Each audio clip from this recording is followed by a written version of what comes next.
because we are fed up and we've had enough. This is Women's March Cleveland's anniversary, the 6th anniversary. It is also the 50th anniversary of Roe v. Wade. My body, my choice!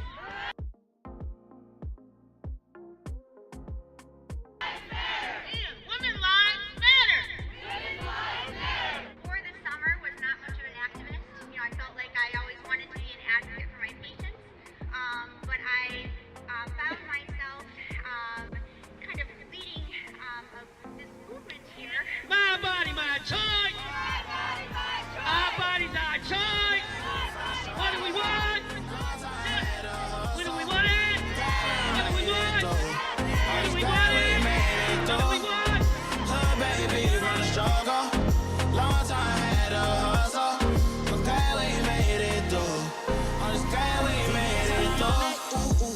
Pull up in that rain, see me ballin'. Yeah, 30 piece on my wrist like I'm Laura Cowan, your domestic violence advocate, your girl here in Cleve doing her thing.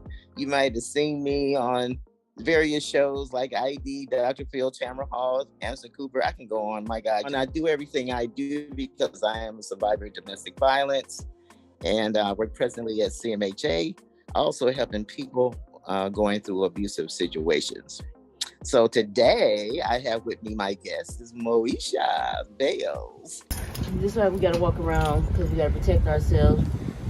I am the first commander of the Black Women's Army, so we decided to form an organization amongst women for our women. So hold right there, right there, hold right here, right here, right here. This is what we go through a day in life, every day. I call her Mo for short, just in case I do mess her name up, because I will butcher her name. And Mo's going to talk to us today. She's going to give us a little recap and opinion of what she felt about the march out there in freezing cold.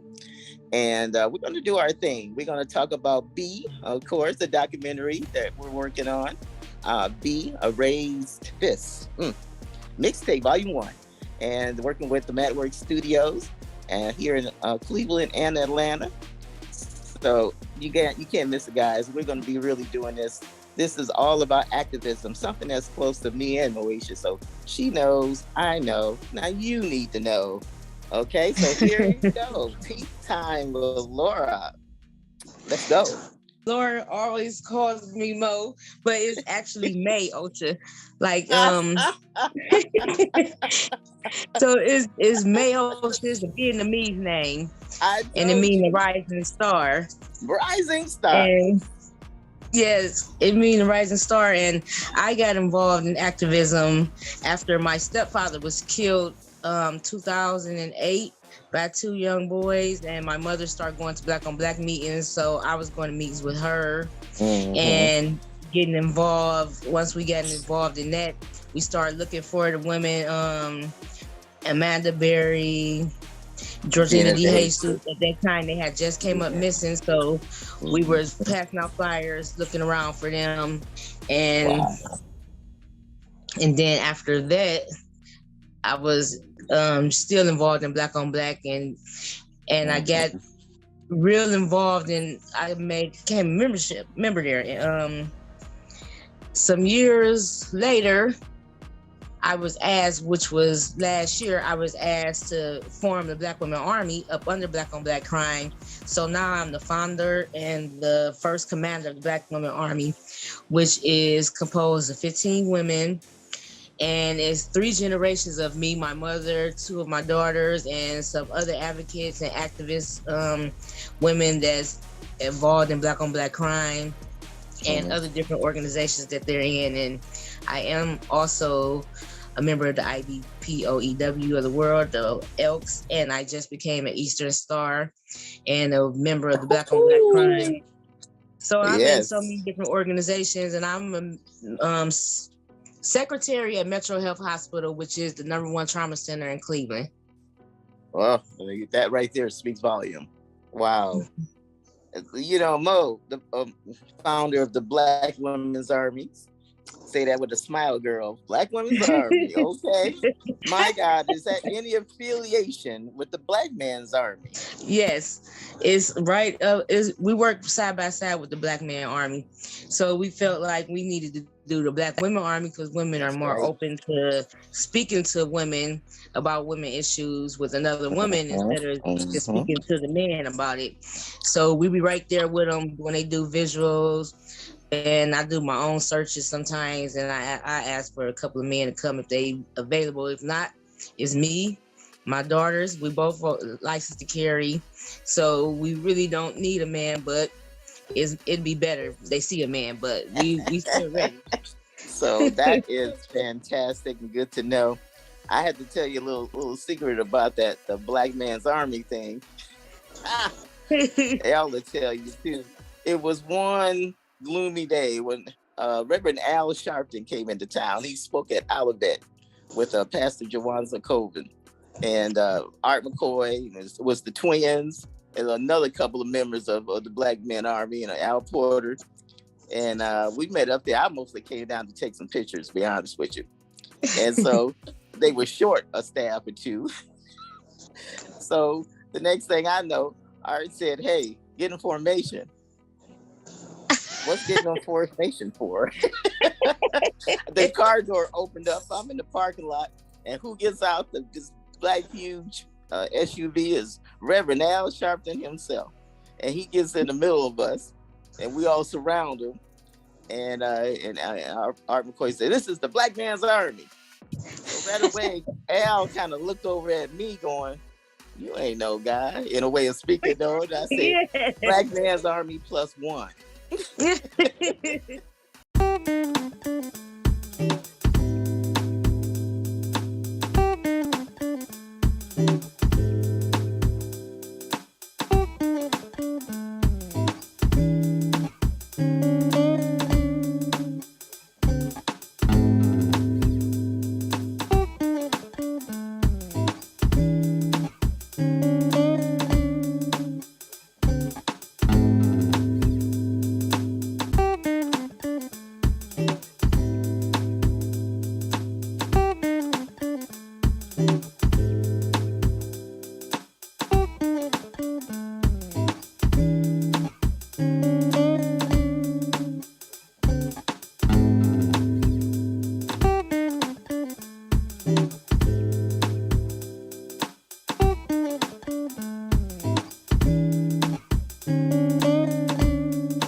So today, let me get my cup of sip. We're going to be talking about the Women's March. The Women's March Cleveland, because, you know, they have several types of women marches all over. But this is the Women's March Cleveland 2003 version. Now, you were there for last year's, right? Yes. It wasn't that many people there last year. Really? Was it as cold as it was like this year? Yeah, but the year before that, it was real cold. I think I almost was about to have frostbite because I was trying to use my phone and record. Every year is real cold. And then we marched over the bridge. I didn't get a chance to do it this year. I didn't know if they did it or not. Yeah. No, they didn't do the bridge. They went around the block. It came up 25th Street and back to the little park. So yeah. So let me get your take and the tea on the march. How do you feel about the march? Give me your opinion. I feel it could have been a lot more women of color there, because every year is usually the same amount of Caucasian women there.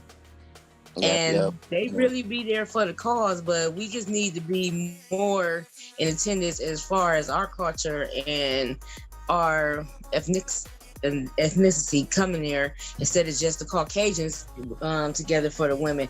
That's why I'm trying to get together and grab more women of our color and even more younger women. I was actually honored for my daughters to be there, and they're 30 and 29. Well, 31 and 29. That's right. That would be important. I mean, come on now. They're the next generation behind us coming up, and they need to see what's going on and get involved as well. I used to tell Al and Art that all the time in college. You guys are getting older. We got to pass the baton Yeah. eventually, but we got to bring them into the fold and show them what we're doing. Yeah, we But can't be walking with our walkers and trying to do the march, and we can't march. Thank you. My mother Oh, already you know. marching with her cane already. So I was there with mine. Don't even try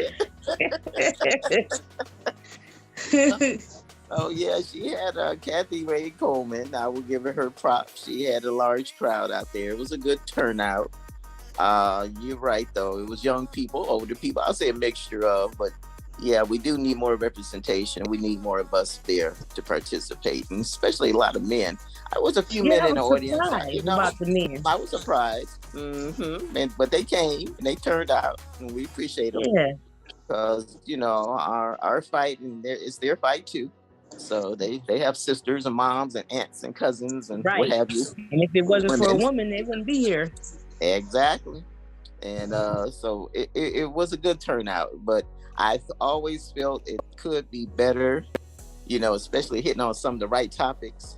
I know Kathy did her best.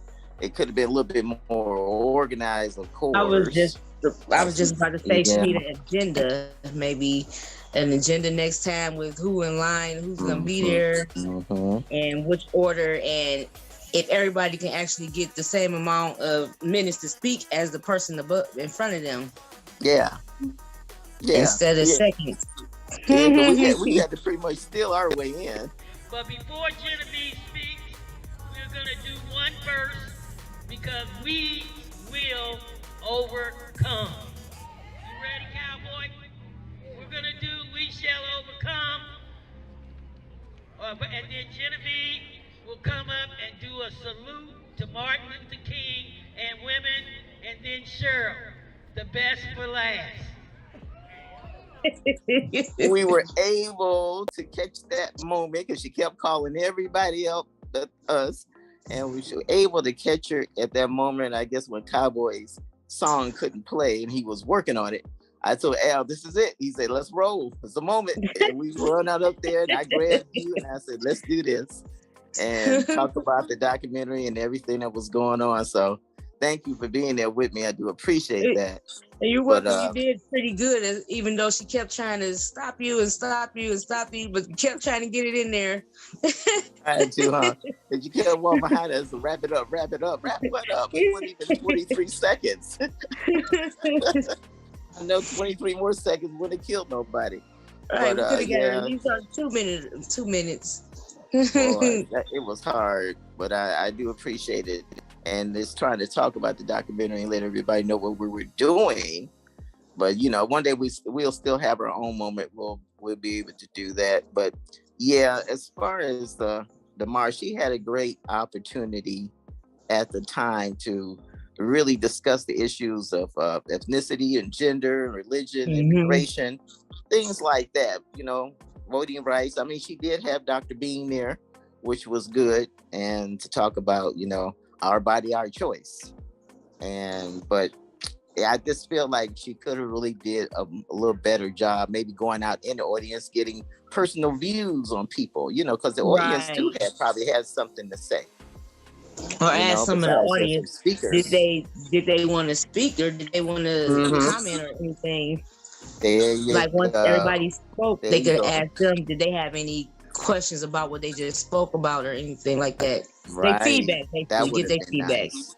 Feedback. I mean, it's all about the audience too, the people, If she had less speakers and could have opened up that time to the floor, I think that would have been crucial too. And so yeah, I mean, you live and you learn. You try to ease that in and talk to her about it. It'll go over her head, of course, but I can try to put some input and tell her maybe next year for 2024, and hopefully, hopefully she'll take the feedback without thinking it's criticism or anything, and use it as being helpful towards the next event. Yeah, and we had a lot of members of the LGBT community there because they really feel strong about that. I did not know that, and that's very important. That should have been brought out as well. Wouldn't have known it if you hadn't said that. See what I'm saying? So that was another. For that, Yeah, that was it another was missed majority of them opportunity. there. Yeah, And someone could have came up there from their organization and spoke. that You would have know, been that would have been perfect. I think that's powerful. they should have had impact on that. Yeah. So it's not so much about as many speakers you can get, because she kept screaming, "I got a lot of speakers, and you can get 3 minutes each." When less speakers and shorter talks on the More stage impact of it. and more impact. Yeah, let's hear what the people got to say. So I'm glad you hooked up with Miss Alexandria Rudin. Yeah. She's a big chief legal person at the Legal Aid. That was good to know. And I was glad she was there. She brought her crew with her. She always comes at all these events. So she's a good support. If you need her for anything like that too, you can reach out to her. She'll be there. Right. Yeah. So I would say one thing too. I know that's Kathy's thing. But the Black Women's Army, let me get the tea. You guys can hold your own march and do your own thing. You know that, don't you? Yeah. Yeah, definitely. We stand with the doctors. They are going to put a ballot initiative on for abortion in Ohio, because when the Supreme Court overturned Roe v. Wade on June 24th, they relegated the authority to either restrict or outlaw abortion to the respective state legislatures.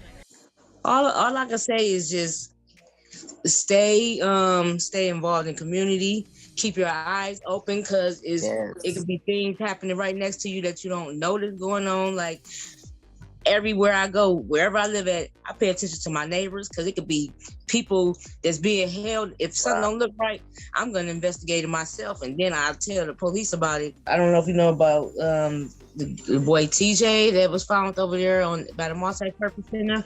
I went to his house and I was there with his father, and we was there with Texas Aqua Search, and they had the dog. So we actually kept going to that house, and the police didn't want us to investigate, but we were working on a strategy to actually go there one by one, and we were gonna search the area, because the house got burnt down, but we were gonna do our own investigating.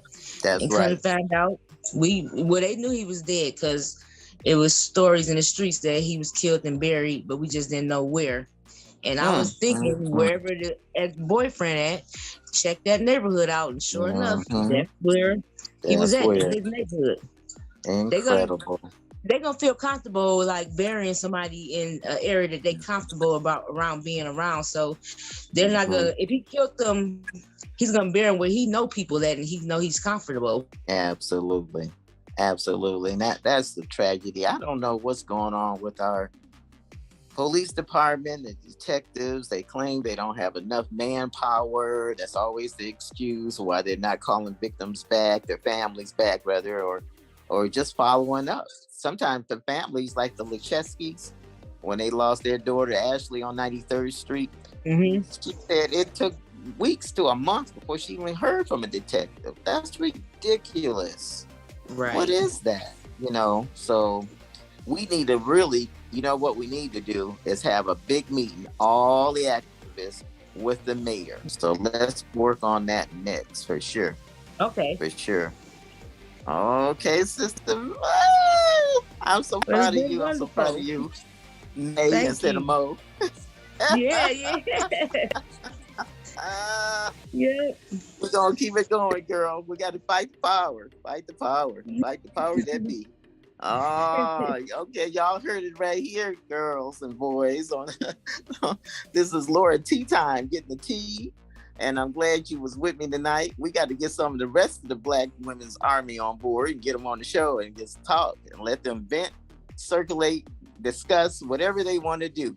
It's an open forum, and I would definitely love to have them on. Okay. Just give me the date, and I'm pretty sure it's gonna be like at least 5 or 6 of them ready. I'll have my people contact your people. We're gonna make this happen. Okay. Okay, guys, that's Time with Laura and Tea Time with Laura. And glad you came on. We will do this again soon. Peace.